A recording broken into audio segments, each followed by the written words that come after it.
So ഇന്നത്തെ വീഡിയോയിൽ നമ്മൾ നോക്കാൻ പോകുന്നത് Realme C12 എന്ന സ്മാർട്ട് ഫോണിന്റെ അൺബോക്സിംഗ് ആൻഡ് ഫസ്റ്റ് ഇംപ്രഷൻ ആണ്. ഈ ഒരു സ്മാർട്ട് ഫോൺ ബജറ്റ് കാറ്റഗറിയിൽ വരുന്ന ഒരു സ്മാർട്ട് ഫോൺ ആണ്. അതുകൊണ്ട് തന്നെ ഇതിന് കുറച്ച് ഫീച്ചേഴ്സ് ഒക്കെ വളരെ അട്രാക്റ്റീവ് ആയിട്ട് തോന്നി അതിന്റെ പ്രൈസ് സെഗ്മെന്റ് നോക്കുമ്പോൾ. സോ ഇന്നത്തെ വീഡിയോയിൽ നമ്മൾ നോക്കാൻ പോകുന്നത് ഇതിന്റെ ഒരു അൺബോക്സിംഗ് ആണ്. സോ വീഡിയോ സ്റ്റാർട്ട് ചെയ്യാം. സോ നമുക്കൊരു മഞ്ഞ ബോക്സിലാണ് ഈ ഒരു സ്മാർട്ട് ഫോൺ കിട്ടുന്നത്. സൈഡിൽ Realme C12 എന്ന് കൊടുത്തിട്ടുണ്ട്. മെയിൻലി ബ്രാൻഡിങ് കാണാം. 6000 mAh ബാറ്ററി എന്ന് മെൻഷൻ ചെയ്തിട്ടുണ്ട്.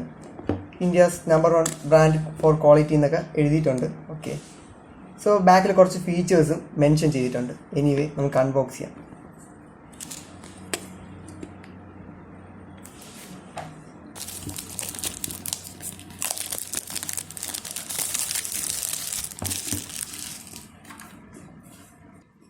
Okay, break.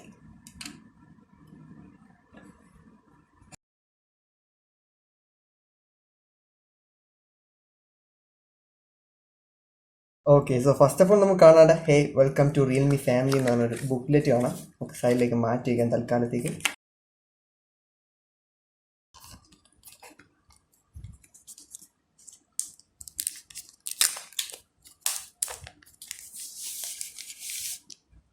ഓക്കെ, സോ നമ്മുടെ സ്മാർട്ട് ഫോൺ ഇവിടെ ഇരിപ്പുണ്ട്. നമുക്ക് തൽക്കാലം മാറ്റി വയ്ക്കാം.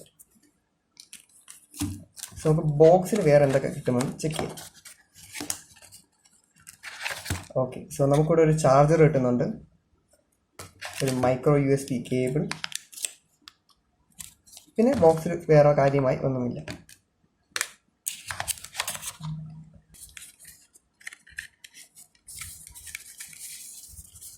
ഓക്കെ, സോ സേഫ്റ്റി ഗൈഡും നമുക്ക് ക്വിക്ക് സ്റ്റാർട്ടിംഗ് ഗൈഡും നമുക്ക് ഇവിടെ കിട്ടുന്നുണ്ട്.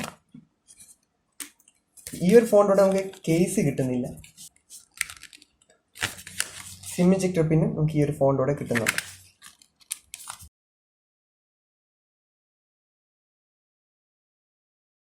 സോ നമുക്ക് ഈ ഒരു സ്മാർട്ട് ഫോണിൻ്റെ ഫിസിക്കൽ ഓവർവ്യൂ നോക്കുകയാണെങ്കിൽ വോളിയം ബ്രോക്കേഴ്സ് ഉണ്ട്, പവർ ഓൺ ഓഫ് ബട്ടൺ ഉണ്ട്, അവിടെയൊക്കെയാണ് സ്പീക്കർ ഗ്രില്ലുണ്ട്, മൈക്രോ USB, മൈക്കിൻ്റെ ഹെഡ്ഫോൺ ജാക്ക്, പിന്നെ നമുക്കിവിടെ സിമ്മിൻ്റെ പിന്നും ഉണ്ട്. നമുക്കിത് ഹൈബ്രിഡ് ആണോ അല്ലാത്തതാണോ നമുക്ക് ചെക്ക് ചെയ്ത് നോക്കാം.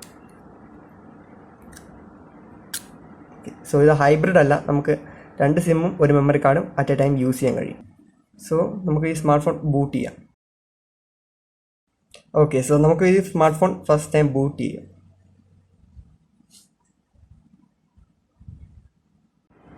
ഓക്കെ, സോ ഈ ഒരു സ്മാർട്ട് ഫോണിൻ്റെ ഇൻ ഹാൻഡ് ഫീലിനെ എടുത്ത് പറയാനാണെങ്കിൽ അത്യാവശ്യം നല്ലൊരു ഇൻ ഹാൻഡ് ഫീൽ തന്നെയാണ് ഈ ഒരു സ്മാർട്ട് ഫോൺ തരുന്നത്. ആകെ ഹെവി ആയിട്ടൊന്നും ഈ ഒരു സ്മാർട്ട് ഫോൺ ഫീൽ ചെയ്യുന്നില്ല. ഒരു 6000 mAh ബാറ്ററി ഉണ്ടെങ്കിലും ഈ ഒരു സ്മാർട്ട് ഫോൺ അത്രമാത്രം ഹെവി ആയിട്ട് ഫീൽ ചെയ്യുന്നില്ല. ഓക്കെ, സോ ഇതിൻ്റെ ഒരു സോഫ്റ്റ്വെയർ എടുത്ത് നോക്കുകയാണെങ്കിൽ ടിപ്പിക്കലായിട്ട് നമ്മൾ റിയൽമി ഡിവൈസിൽ കാണുന്ന സെയിം സോഫ്റ്റ്വെയർ ആണ്. ആ ജങ്കായിട്ട് ഫേസ്ബുക്ക് അങ്ങനത്തെ കുറച്ച് ആപ്ലിക്കേഷൻസ് മാത്രമേ ജങ്കായിട്ടുള്ളൂ. കാര്യമായി ജങ്കൊന്നുമില്ല. റിയൽമി ജങ്ക് ആപ്ലിക്കേഷൻസ് കുറച്ചിട്ടുണ്ട്. ആൻഡ്രോയിഡ് 10 ബേസ് ചെയ്ത റിയൽമി UI 1.0 ആണ് ഈ ഒരു ഡിവൈസിലുള്ളത്. ഓക്കെ, സോ ഈ ഒരു സ്മാർട്ട് ഫോണിൽ യൂസ് ചെയ്തിരിക്കുന്ന ചിപ്സെറ്റ് എന്ന് പറയുന്നത് MediaTekൻ്റെ P35 ആണ്. ഈ ഒരു ചിപ്സെറ്റ് വരുന്നത് 12 നാനോമീറ്റർ ഫാബ്രിക്കേഷൻ ടെക്നോളജി യൂസ് ചെയ്താണ് ഈ ഒരു ചിപ്സെറ്റ് ബിൽഡ് ചെയ്തിട്ടുള്ളത്. ഇതൊരു ബജറ്റ് ഫ്രണ്ട്ലി ചിപ്സെറ്റ് ആണ്. അതായത് 10,000 താഴെ വരുന്ന സ്മാർട്ട് ഫോൺസിനാണ് കോമൺ ആയിട്ട് ഈ ഒരു ചിപ്സെറ്റ് നമ്മൾ കാണാറുള്ളത്. ഈ ഒരു ചിപ്സെറ്റ് അതായത് നമുക്ക് ഹൈലി ഗെയിമിങ്ങിനൊന്നും റെക്കമെൻഡ് ചെയ്യാൻ പറ്റാത്ത ഒരു ടൈപ്പ് ചിപ്സെറ്റും കൂടിയാണ് P35 കൊണ്ട് നമുക്ക് സോഷ്യൽ മീഡിയസ് ചെക്ക് ചെയ്യാനും യൂട്യൂബിൽ വീഡിയോസ് കാണാനും ഒക്കെ P35 മോർ ദാൻ ഇനഫ് ആണ്. എങ്കിൽ ഗെയിമിങ്ങിനാണെങ്കിൽ P35 ലാഗും ഗ്ലിച്ചൊക്കെ തരാൻ ചാൻസസ് ഉണ്ട്. ഓക്കെ, സോ ഈ ഒരു സ്മാർട്ട് ഫോണിൻ്റെ മെയിൻ ഹൈലൈറ്റ് വരുന്നത് ഇതിൻ്റെ ഒരു ബാറ്ററി തന്നെയാണ്. 6000 mAh ഒരു ബാറ്ററി ഉണ്ട്. അതും നല്ല കാര്യമാണ്. കാരണം ഈ ഒരു പ്രൈസ് ടാഗിൽ 6000 mAh ഉള്ള ബാറ്ററി വരുന്ന സ്മാർട്ട് ഫോൺസ് വളരെ ചുരുക്കം മാത്രമേ ഉള്ളൂ. ഈ ഒരു സ്മാർട്ട് ഫോണിൽ 6000 mAh ബാറ്ററി ഉണ്ട്. എങ്കിൽ ഇതിൽ ടൈപ്പ് C എന്ന് പറഞ്ഞ ഓപ്ഷൻ നമുക്കില്ല. ഇവിടെ മൈക്രോ USB ആണ് നമുക്ക് ഈ ഒരു സ്മാർട്ട് ഫോണിലൂടെ ലഭിക്കുന്നത്. സോ ഈ ഒരു സ്മാർട്ട് ഫോൺ എന്ന് പറയുമ്പോൾ ബജറ്റ് ഫ്രണ്ട്ലി ആയതുകൊണ്ട് തന്നെ ഇതിൽ ടൈപ്പ് C ആണോ മൈക്രോ USB ആണോ എന്നൊന്നും ആരും കെയർ ചെയ്യാറില്ല. കാരണം ഇതൊരു 9000 ആ ഒരു റേഞ്ചിൽ വരുന്ന ഒരു സ്മാർട്ട് ഫോണും കൂടിയാണ് റിയൽമിയിൽ C12. 6000 mAh ബാറ്ററി ഈ ഒരു സ്മാർട്ട് ഫോണിൽ കൊടുത്തിട്ടുണ്ടെങ്കിലും ഈ ഒരു സ്മാർട്ട് ഫോൺ ഒട്ടും തന്നെ ഹെവി ആയിട്ട് ഫീൽ ചെയ്യുന്നില്ല. അതിന് കാരണം എനിക്ക് തോന്നുന്നു ഈ ഒരു പ്ലാസ്റ്റിക് കൺസ്ട്രക്ഷൻ ആയതുകൊണ്ടായിരിക്കും ഈ ഒരു സ്മാർട്ട് ഫോൺ 6000 mAh ഉണ്ടെങ്കിലും അത്രമാത്രം ഹെവി അല്ല. ഓക്കെ, സോ നെക്സ്റ്റ് ആണ് ഈ ഒരു സ്മാർട്ട് ഫോണിൻ്റെ ക്യാമറാസിനെ പറ്റി പറയാനാണെങ്കിൽ 13+2+2 ആണ്. ഈ രണ്ട് 2 മെഗാ പിക്സലിൽ ഒന്ന് വരുന്നത് ഡെപ്തും ഒന്ന് വരുന്നത് ഒരു മാക്രോവും. ഡെപ്ത് സെൻസർ എന്ന് പറയുന്നത് ഒരു സെൻസറാണ്. അതായത് നമ്മുടെ ഫോട്ടോ സബ്ജക്റ്റ്, ഈ ഒരു പോർട്ടാണ് സബ്ജക്റ്റ് എങ്കിൽ നമ്മുടെ സബ്ജക്റ്റും നമ്മുടെ ഫോണും തമ്മിലുള്ള ഒരു ഡിസ്റ്റൻസ് ആണ്. അതായത് ആ സെൻസറിന് വലിയ യൂസ് ഒന്നും വരുന്നില്ല.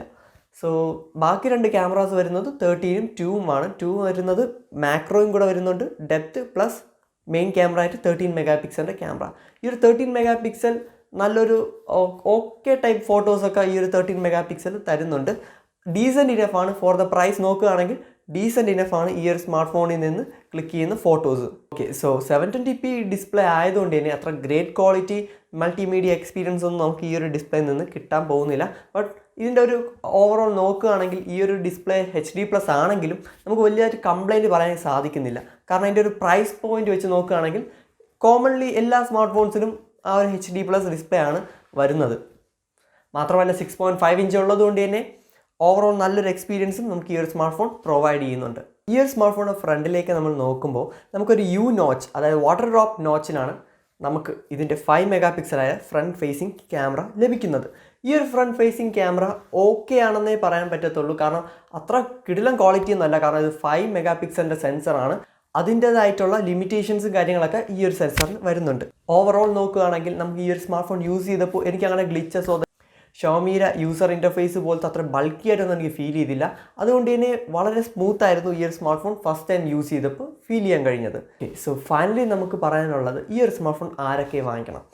നിങ്ങളുടെ മെയിൻ യൂസ് എന്ന് പറയുന്നത് ജസ്റ്റ് സോഷ്യൽ മീഡിയാസൊക്കെ നോക്കുക, മാത്രമല്ല നമ്മുടെ യൂട്യൂബൊക്കെ കൺസ്യൂം ചെയ്യുക, അങ്ങനത്തെ യൂസൊക്കെ ആണെങ്കിൽ ഈ ഒരു സ്മാർട്ട് ഫോൺ ഓക്കെയാണ്.